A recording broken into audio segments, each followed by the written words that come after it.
వాడపల్లి రాజమండ్రి నుంచి just 40 kilometres దూరం.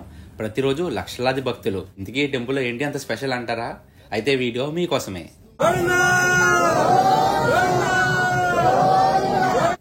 వాడపల్లి వెంకటేశ్వర స్వామి temple కి వచ్చి 7 శనివారాలు ప్రతి వారం 7 ప్రదక్షిణలు చేస్తే అనుకున్న కోరిక తీరుతుందని ఇక్కడ జనం నమ్మకం. నమ్మకమే కాదండి, చాలా మందికి అనుకున్న కోరికలు కూడా తీరాయంట. ఈ టెంపుల్ కి మన రాష్ట్రమే కాదు, పక్క రాష్ట్రాల నుంచి కూడా చాలా మంది జనం వస్తున్నారు. ఈ వీడియోలో మనం రాజమండ్రి నుంచి వాడపల్లి ఎలా చేరుకోవాలి మరియు సేవకి ఎలా రిజిస్టర్ చేసుకోవాలి అనేది చూద్దాం రండి. వాడపల్లికి వెళ్ళాలంటే ముందుగా మీరు రాజమండ్రి అయితే చేరుకోవాలి.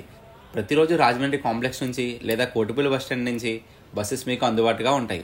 ఒకవేళ మీరు రైల్వే స్టేషన్లో దిగితే చాలా హౌస్ కూడా ఉంటాయి.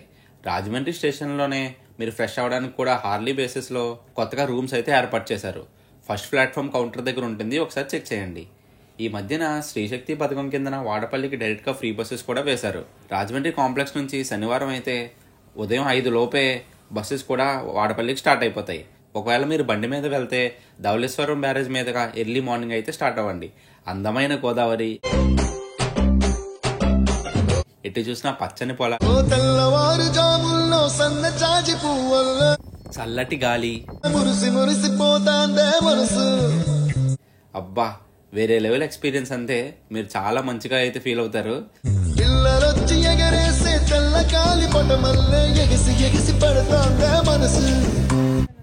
ఇప్పుడు మనం గుడి విశిష్టత మరియు సేవకి ఎలా రిజిస్టర్ చేసుకోవాలో చూద్దాం రండి. గోదావరి నదీ తీరంలో ఈ వాడపల్లి వెంకటేశ్వర స్వామి వారు సాధారణంగా మనకి కనపడే వెంకటేశ్వర మూర్తి కన్నా భిన్నమైన రీతిలో ఇక్కడ దర్శనం ఇస్తారు. ఆయన ఒక చేత్తో గద పట్టుకుని ఎర్రచందనపు మూర్తిగా వెలిసి ఉండడం చాలా చాలా గొప్ప విశేషం. అసలు ఎప్పుడైనా గ్రహదోషాలు వస్తే ఎర్రచందనాన్ని స్వామివారికి అభిషేకంలోనో లేకపోతే అవగడం చేస్తూ ఉంటారు. అలాంటిది ఎర్రచందనం మూర్తిలోనే స్వామివారు వెలియడం, పక్కన శ్రీదేవి అమ్మవారు కూడా ఉండడం, గదతో స్వామివారు ప్రకాశిస్తూ ఉండడం, ఆయన తన పాదాలని చూపిస్తూ ఉండడం చాలా విశేషమైన క్షేత్రం. దినదినాభివృద్ధి చెందుతున్న ఈ క్షేత్రం ధర్మానికి గొప్ప ఆలంబన. ఇప్పుడు మనం హుండీ లెక్కింపు ఎలా ఉంటుందో తెలుసుకుందాం రండి. సేవకు వచ్చిన ప్రతి ఒక్కరు, మగవాళ్ళు అయితే వైట్ ధోతి అండ్ వైట్ బనియన్ వేసుకుని ఉండాలి. ఆడవాళ్ళు వచ్చి ఆరెంజ్ కలర్ డ్రెస్ కానీ లేదా చీర కట్టుకుని ఉండాలి. మీరు కావాలనుకుంటే ఇక్కడికి వచ్చాక సేవ డ్రెస్ మార్చుకోవచ్చు. పార్కింగ్ నుంచి స్ట్రైట్ గా రాగానే పిఆర్ఓ ఆఫీస్ పక్కనే వాష్రూమ్స్ ఉంటాయి. సేవకు వచ్చిన ప్రతి ఒక్కరు తప్పకుండా డ్రెస్ కోడ్ అయితే పాటించాలి. చూసారా ఎంతమంది ఉన్నారో? వీళ్ళందరూ సేవకు వచ్చిన వాళ్ళే. సేవలో డిఫరెంట్ టైప్స్ ఉంటాయి. కొంతమందిని క్రౌడ్ మేనేజ్మెంట్ దగ్గర వేస్తారు, మరియు కొంతమందిని అన్నదానం దగ్గర వేస్తారు. ఇప్పుడు మీరు చూస్తున్న అందరూ హుండీ లెక్కింపుకి వచ్చిన వాళ్ళే. ప్రతి ఒక్కరు చాలా దూరం నుంచి అయితే వస్తారు. వైజాగ్, తుని, విజయవాడ ఇలా ఎక్కడెక్కడి నుంచో సేవకు అయితే వస్తారు. మగవాళ్ళు 100 మంది ఉంటే ఆడవాళ్ళు ఏకంగా 700 మంది వరకు వచ్చారు. హుండీ లెక్కింపు మార్నింగ్ 10కి స్టార్ట్ అవుతుంది. స్వామివారికి హారతి ఇచ్చి అప్పుడు హుండీలో ఉన్న కానుకలన్నీ బయటికి తీస్తారు. చూసారా, వీళ్ళందరూ భుజాల మీద మూటలు పట్టుకుని వెళ్తున్నారు. హుండీలోంచి కానుకలు తీసి ఇలా సంచిలో నింపి తీసుకుని వెళ్తారు. ఇలా తీసుకొచ్చిందంతా ఈ విధంగా వేస్తారు. నోట్స్కి నోట్స్ అండ్ కాయిన్స్కి కాయిన్స్ సపరేట్ అయిపోతాయి.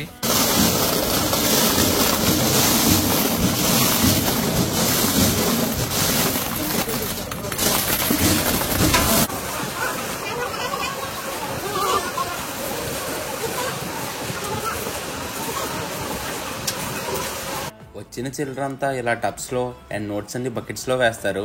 చాలామంది హుండీలో ముడుపులు కూడా వేస్తారు. అలా వచ్చిన బంగారం, వెండి అండ్ ఫారిన్ కరెన్సీ అంతా తర్వాత లెక్క పెడతారు. సింగపూర్, అమెరికా, దుబాయ్ ఇలా చాలా కంట్రీస్ కరెన్సీస్ అయితే వస్తాయి. ఈ పాప తెలియక కాయిన్స్ అయితే తీసుకుంటుంది.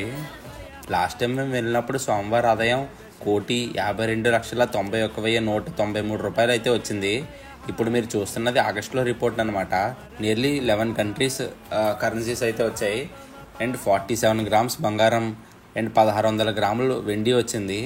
రీసెంట్గా సెప్టెంబర్ 17న కూడా హుండీ లెక్కింపు అయితే జరిగింది. సెప్టెంబర్లో వచ్చిన ఆదాయం 1,15,09,966 రూపాయలు అనమాట. అండ్ బంగారం వచ్చి 28 గ్రాములు వచ్చింది. మరియు 2 కేజీలు 180 గ్రాములు అయితే వెండి అయితే వచ్చింది. చిల్లరంతా ఆడవాళ్ళు లెక్క పెడతారు అండ్ నోట్స్ వచ్చి మగవాళ్ళు అయితే లెక్క పెడతారు. ఎందుకంటే చిల్లర చాలా ఎక్కువ ఉంటుంది. మీరు చూస్తున్నారు కదా ఎంత మంది లెక్క పెడుతున్నారో. 12:30కి బ్రేక్ అయితే ఇస్తారు. ప్రతిరోజు గుడిలో అన్న సంతర్పణ అయితే జరుగుతుంది. మళ్ళీ 1:30కి లెక్కింపు అయితే స్టార్ట్ అవుతుంది. మ్యాక్సిమం 5 లోపు మొత్తం లెక్కింపు అయితే క్లోజ్ అయిపోతుంది అనమాట. ఈవినింగ్ సేవకు వచ్చిన వాళ్ళందరూ మళ్ళీ గర్భగుడి వరకు దర్శనానికి అయితే వెళ్ళచ్చు. నేనైతే డ్రెస్ అయితే మార్చేసుకున్నాను. ఒకవేళ మీరు సేవకి వెళ్తే డ్రెస్ అయితే మార్చుకోకండి, సేవ డ్రెస్లోనే ఉండండి, లేదంటే లోపలికి గర్భగుడి వరకు అయితే అలౌ చేయరు. సేవకు వచ్చిన వాళ్ళందరికీ పులిహార లడ్డూ ప్యాకెట్స్ అయితే ఇస్తారు లాస్ట్లో. ఇప్పుడు నేను చెప్పింది చాలా జాగ్రత్తగా అయితే వినండి. సో హుండీ లెక్కింపు సేవకి మనం డైరెక్ట్గా రిజిస్టర్ అయితే చేసుకోలేము. ఒకవేళ మీరు హుండీ లెక్కింపు సేవకు వెళ్ళాలంటే 2 ఆప్షన్స్ అయితే ఉన్నాయి. ఫస్ట్ ఆప్షన్ ఏంటంటే మీరు ఇక్కడ చూపిస్తున్న సేవల్లో కొన్ని మంత్స్ అయితే చేయాలి. మీరు రెగ్యులర్గా వస్తున్నారు అనిపిస్తే అప్పుడు మిమ్మల్ని హుండీ లెక్కింపు సేవకు అయితే అలౌ చేస్తారు. సెకండ్ ఆప్షన్ ఏంటంటే మీకు తెలిసిన వాళ్ళలో ఎవరైనా సేవకి రెగ్యులర్గా వెళ్ళే వాళ్ళు ఉంటారు కదా, వాళ్ళ ద్వారా ఇంకా మీరు కూడా వెళ్ళండి. ఇంకా అదొక ఆప్షన్ అనమాట. ప్రజెంట్ చాలా మంది ఉండటం వల్ల రెగ్యులర్గా హుండీ లెక్కింపు సేవకు వెళ్లే వాళ్ళని కూడా అసలు తక్కువ మందిని రమ్మంటున్నారు. ఫర్ ఎగ్జాంపుల్ గ్రూప్లోకి 20 మెంబర్స్ ఉంటే 10 మందిని రమ్మంటున్నారు. అండ్ మగవాళ్ళు అయితే కొంచెం తక్కువ మందే ఉంటున్నారు. ప్రజెంట్ మగవాళ్ళకైతే ఎటువంటి రిజిస్ట్రేషన్ అయితే అవసరం లేదు. వాళ్ళు చెప్పిన డ్రెస్ కోడ్ లో వెళ్ళాలి.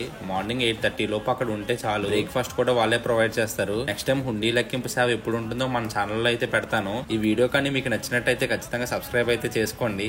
వీడియో నచ్చితేనే సబ్స్క్రైబ్ అయితే చేయండి. ఈ లెక్కింపు సమయంలో వంటి మీద ఎటువంటి బంగారు ఆభరణాలు లేదా వెండి ఆభరణాలు, వాచెస్ ఏవి లోపలికైతే అలౌ చేయరు. ఒక పంచె మీదనే లోపలికైతే వెళ్ళాలి. ఆడవాళ్ళు 60 ఇయర్స్ కన్నా అబవ్ ఉంటే హుండీ లెక్కింపు సేవకి కొన్నిసార్లు అలౌ చేయట్లేదు, చూసుకోండి. హుండీ లెక్కింపు సేవ కాకుండా మిగతా సేవలకైతే పంపిస్తున్నారు. ఇంకో ఇంపార్టెంట్ విషయం ఏంటంటే ఇక్కడ చూసారా, మనీ నోట్స్ అన్ని ప్యాన్ మీద ఆరబెడుతున్నారు. చాలా మంది భక్తులు బయట ఉన్న హుండీలో డబ్బులు వేయటం వల్ల నోట్స్ అనేవి వర్షంలో తడిసిపోయి చిరిగిపోతున్నాయి. నేను లెక్క పెడుతున్నప్పుడు కూడా నాకు ఇలాంటి చాలా నోట్స్ అయితే వచ్చాయి. సో లోపల ఉన్న హుండీలోనే వేయండి. ఒకవేళ మీరు మిగతా సేవలకు రిజిస్టర్ అవ్వాలి అనుకుంటే vsvstemple.com అనే వెబ్సైట్కి అయితే వెళ్ళండి. ఇక్కడ ఒక పేజ్ అయితే ఓపెన్ అవుతుంది. ఇది వాడపల్లి టెంపుల్ అఫీషియల్ వెబ్సైట్ అనమాట. పైన 3 లైన్స్ మీద క్లిక్ చేసి సేవా రిజిస్ట్రేషన్ మీద క్లిక్ చేయండి. ఇక్కడ మీ డీటెయిల్స్ అన్ని ఫిల్ చేయండి. ఏ డేట్ను వెళ్తున్నారు, నెక్స్ట్ సేవా టైప్, మీరు గ్రూప్గా వెళ్తున్నారా లేదా ఇండివిజువల్గా వెళ్తున్నారా, అంటే సింగిల్గా వెళ్తున్నారా సెలెక్ట్ చేయండి.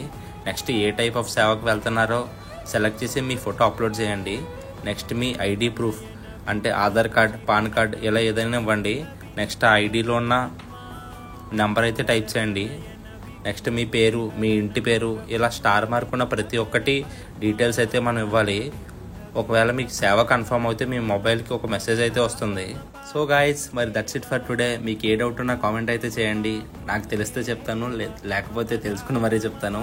వీడియో నచ్చితే ఒక లైక్ అయితే కొట్టండి. మరి ఈ వ్లాగ్ అయితే మీకు ఎలా అనిపించిందో కామెంట్ అయితే చేసేయండి.